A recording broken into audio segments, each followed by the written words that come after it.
This is TWiT. Well, the OKCupid online dating site bragged in a blog post yesterday that, quote, "We experiment on human beings." The admission has created a controversy, especially in the wake of Facebook's recent science conducted to test how censoring news feeds based on mood affects what people post. Laura Stampler covered the story for Time and joins us now by phone. Welcome, Laura. Hi, thanks so much for having me. Glad you're here. Now, can you tell us about this experiment? What were they trying to figure out? OKCupid? Well, I think that OKCupid's overall message isn't that it does one, experiment on its users. It's saying that it experiments on its users all the time. And so does almost every other website. Christian Rudder, who's the co-founder of OKCupid, was kind of inspired by a lot of the backlash against Facebook for admitting that it was kind of trying to toy with its users' emotions by saying, hey, this isn't something that's actually rare. If you're a person who's on the internet who uses websites, everyone is constantly trying to use its data to kind of run experiments on you. OKCupid's specific experiments that it talked about in its blog post, which was also the relaunch of its OK Trends blog, which had been lying dormant for 3 years, says that one of its experiments on its users was that it kind of misrepresented the compatibility of potential matches. It took people who had a 30% compatibility rating, which is not high by OKCupid standards, and told people that they were in fact 90% matches, which is a pretty good compatibility score. And the point of this was they wanted to know, basically, our OKCupid user sheep. Are they only going to be interested in someone because OKCupid says that they're a good match? What they found was that the people, when they thought they were 90% matches rather than 30% matches, they had longer conversations with each other, which means that they sent at least 4 messages with more than like a hey baby and a response. Like potentially they were actually having some sort of conversation.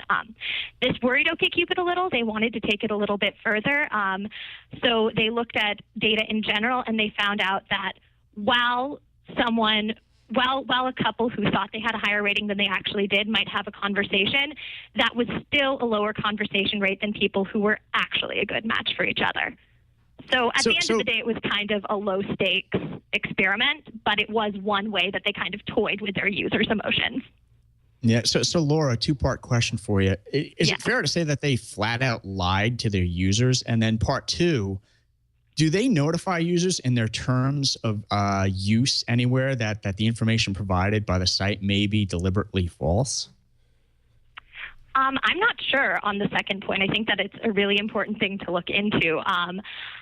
And I mean, they did technically lie. The whole part of dating sites or one very, very crucial element is that if you're answering the questions, you're trusting this site to use an algorithm that tells you who a great match is. Otherwise, you just have millions of people to look through, and it would kind of diminish the purpose of having a dating site. So yes, this was a lie, and OKCupid kind of took a cavalier tone with this, especially in its blog post. I mean, it was kind of bragging about it. It proudly copped to kind of manipulating its users. And whereas Facebook only changed whether users were likely to see negative or positive posts that friends on their timeline were already on their newsfeed were already posting.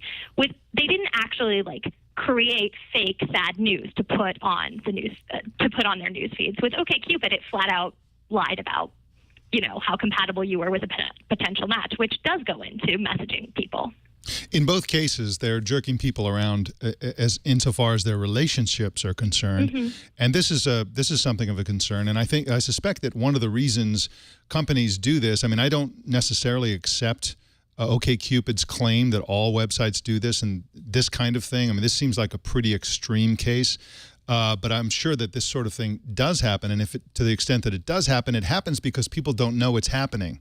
And that's one of the curious things about the fact that they publicize this so brazenly, it kind of makes me think maybe this is a publicity stunt from the school of, there's no such thing as bad publicity school, that idea.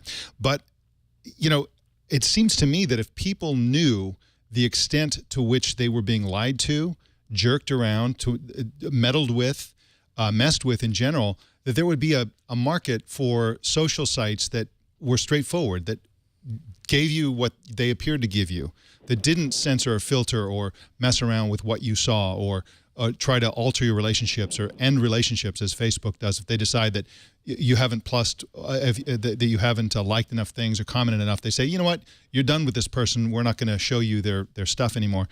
It would be great for all this stuff to be much more transparent because, again, I think that there could be a demand for a site that was straightforward.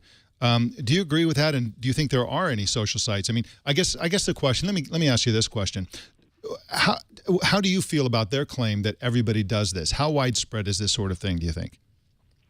Well, I think that there are different levels of experimentation on users. I think that to a certain extent, you could say that when you're testing out a new website's format, that's a user experiment because you might roll it out with only like 10% of users and see if they're responding better to like a new way that photos are displayed on the site. So in those terms of experimentation, I would say that most sites probably do that, but that it could just be beta testing a certain site. But in terms of actually lying to its users, if this is something that is pervasive throughout websites, I certainly don't think that it's something that they're copying to, especially as loudly as OKCupid is. I mean, this was also the relaunch of OKCupid's blog, so clearly they wanted something that was clicky, that would spread on the internet. So, I mean, I think that this particular experiment was very tactically picked for,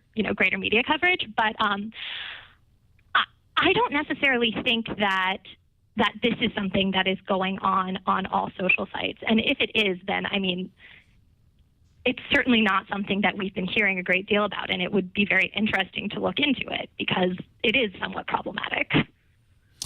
Laura Stampler writes clicky content at time.com, and you can follow her at Laura Stampler. Thank you so much for joining us on Tech News Today, Laura. Thank you.